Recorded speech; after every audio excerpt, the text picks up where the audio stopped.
গভীর রাত্রে হযরত ফাতিমা রাদিয়াল্লাহু তাআলা আনহা ইন্তেকাল করলেন। কিছু সংখ্যক সাহাবীদের কাছে খবর দিয়া অল্প সময়ের ভিতরে জানাজার ব্যবস্থা করা হলো। হযরত আবু যর গিফারী রাদিয়াল্লাহু তাআলা আনহু কবরের ভিতরে নেমে গেলেন। কবরের ভিতরে নেমে গিয়া হযরত আবু যর বলেন, রে কবর, তোর ভিতরে আজকে কাকে রাখবো, তুই কি তা জানিস নাকি? কোনো জবাব আসে না। হযরত আবু যর বলেন, কবর রে, তোর ভিতরে আজকে যাকে রাখবো তিনি হতেছেন হযরত ইমাম হাসান হোসেনের মা। বেহেশতের সমস্ত জওয়ানদের সরদার হবেন যারা, সেই দুইজনের মা তোর ভিতরে রাখবো, খবরদার বেয়াদবি করবি না।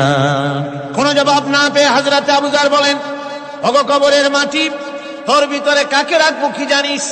আসাদুল্লাহিল গালিব, দুনিয়ার সমস্ত কাফেরদের বিরুদ্ধে আল্লাহ রাব্বুল আলামিন যাকে বাঘ বানিয়ে পাঠালেন, সেই হযরতে আলী, তার স্ত্রী রেখে যাব, খবরদার বেয়াদবি করবি না। কোনো জবাব আসে না। হযরত আবু যর বলেন, কবরের মাটি, তোর ভিতরে যাকে রাখবো তিনি হলেন খাতুনে জান্নাত, বেহেশতের সমস্ত মহিলাদের সরদারিনী হবেন যে ফাতেমা, তারে রেখে যাব, তোর ভিতরে খবরদার কোনো বেয়াদবি করবি না। আবার হযরত আবু যর বলেন, কবরের মাটি, তোর ভিতরে কারে রাখবো কি জানিস? তোর ভিতরে আজকে যাকে রেখে যেতেছি তিনি হলেন আখেরি জামানার পয়গম্বর বিশ্বনবী জনাবে মুহাম্মদ রাসূলুল্লাহ সাল্লাল্লাহু আলাইহি ওয়াসাল্লামের কলিজার টুকরা মা ফাতেমাকে তোর ভিতরে রাখবো, খবরদার কবরের মাটি বেয়াদবি করবি না। কিতাবে এসেছে হযরত আবু যরকে বাড়ি শুনতে পেলেন, আওয়াজ এলো, কি যেন বলতেছে, রে আবু যর, আমি ফাতেমা কি চিনি না, হাসান হোসেনের মা কি চিনি না, আলীর স্ত্রী চিনি না, রাসূলের মেয়ে মা ফাতেমা কি চিনি না। আমল যদি ভালো হয় আমার ভিতরে, আমল ভালো নিয়ে যে আসবে শান্তিতে থাকবে, আর আমল যদি খারাপ হয় আমার ভিতরে, তার অবস্থা চূড়ান্ত হয়ে যাবে।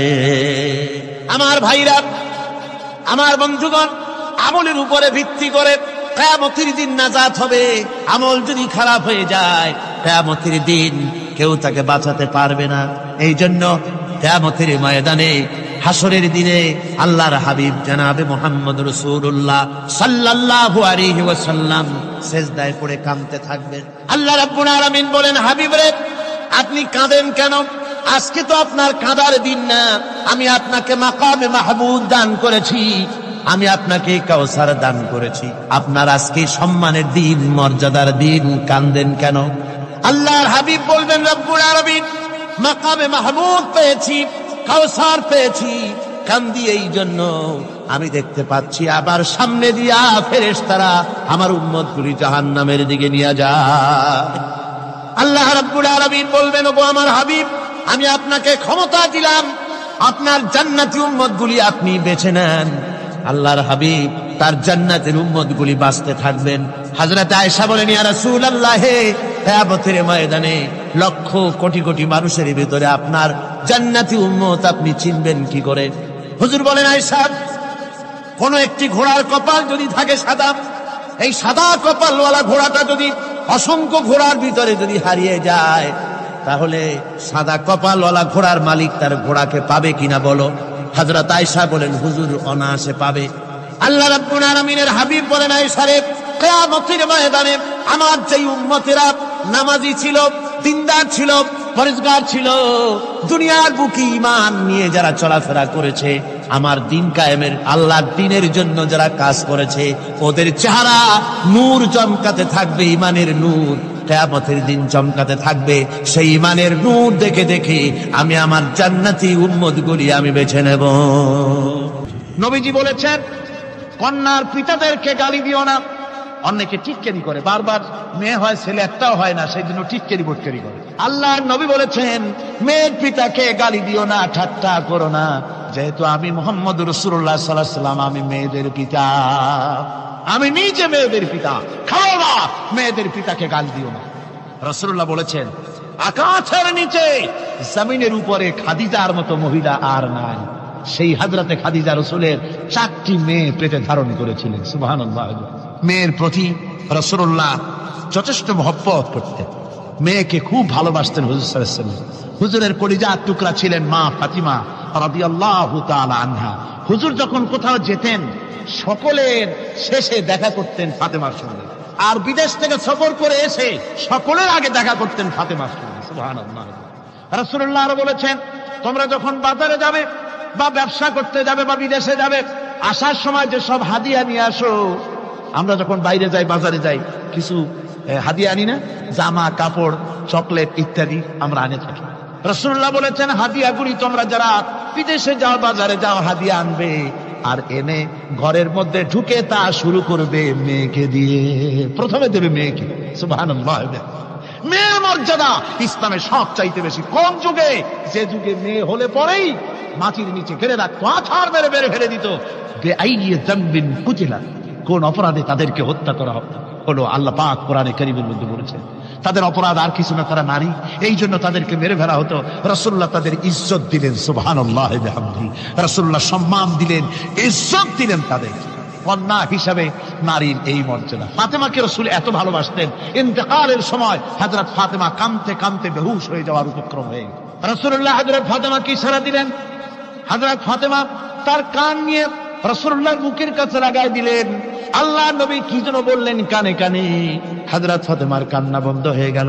হযরত আয়েশা বলেন, মা, রাসূলুল্লাহ তোমার কানে কানে কি বলল আর তোমার কান্না বন্ধ হয়ে গেল? হযরত ফাতেমা বলেন, ইয়া আম্মা জান, আমার আব্বা আমার কানে কানে বলল, মা ফাতেমা তুই কাঁদিস না, তোর কান্না আমার বরদাস্ত হয় না, তোমাকে কাঁদতে হবে না। আমি তোমাকে সুসংবাদ দিয়ে যেতেছি, আমি মরে যাওয়ার পর সর্বপ্রথম তোমার সাথে আমার দেখা হবে। রাসূলুল্লাহর এই ভবিষ্যৎবাণী হযরত ফাতেমা বুঝতে পেরেছেন যে হুজুরের ইন্তেকালের পরে আমার বেশি দেরি হবে না, আমিও তাড়াতাড়ি হুজুরের সাথে শামিল হতে পারবো।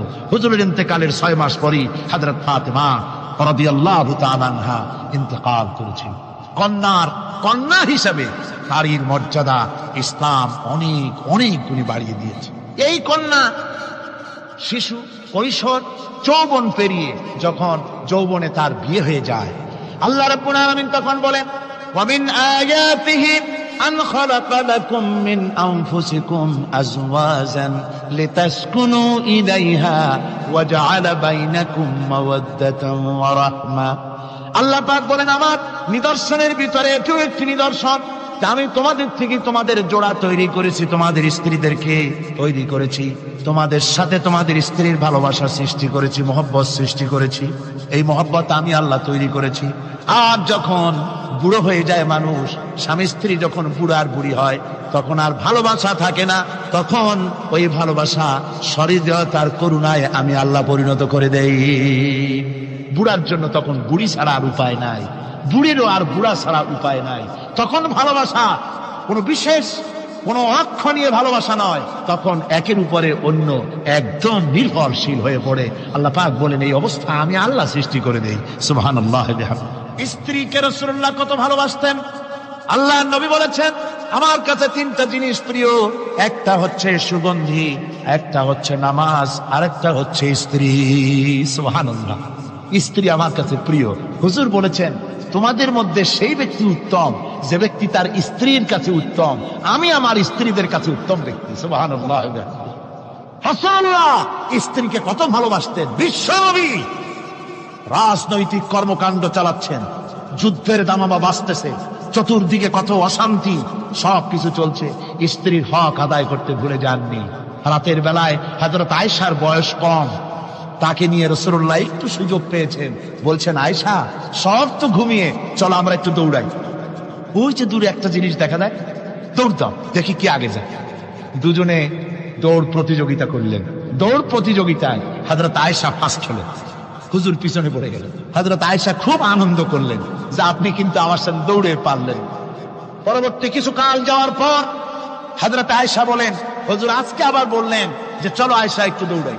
হযরত আয়েশা বলছেন যে সেদিনের তুলনায় আমার শরীর একটু, আমি মুটিয়ে গেছি, শরীরটি স্থূল হয়েছে, আমি আজকে দৌড়ালাম কিন্তু পারলাম না। রাসূল আগে চলে গেলেন, আমি হাঁপাতে হাঁপাতে যখন হুজুরের কাছে চলে গেছি, হুজুর তখন মুস্কি হেসে আমাকে বললেন, আয়েশা ওই সেই দিনের জবাব আজকে দিয়া দিলাম। সুবহানাল্লাহ বিহামদিহি, সুবহানাল্লাহ বিহামদিহি। বিশ্ব নবী কত বড় আদর্শ বিশ্ব মানবতার জন্য। তিনি বলেছেন, আরাফাতের ময়দানে রাসূলুল্লাহ বলেছেন, তোমরা যেমন পড়বে তোমার স্ত্রীদেরকে তেমন পড়াবে, তোমরা যেমন খাবে তোমার স্ত্রীদেরকে তেমন খাওয়াবে, স্ট্যান্ডার্ড মেনটেন করবে। তুমি ভালো দামের কাপড় পরবে, স্ত্রীকে খারাপ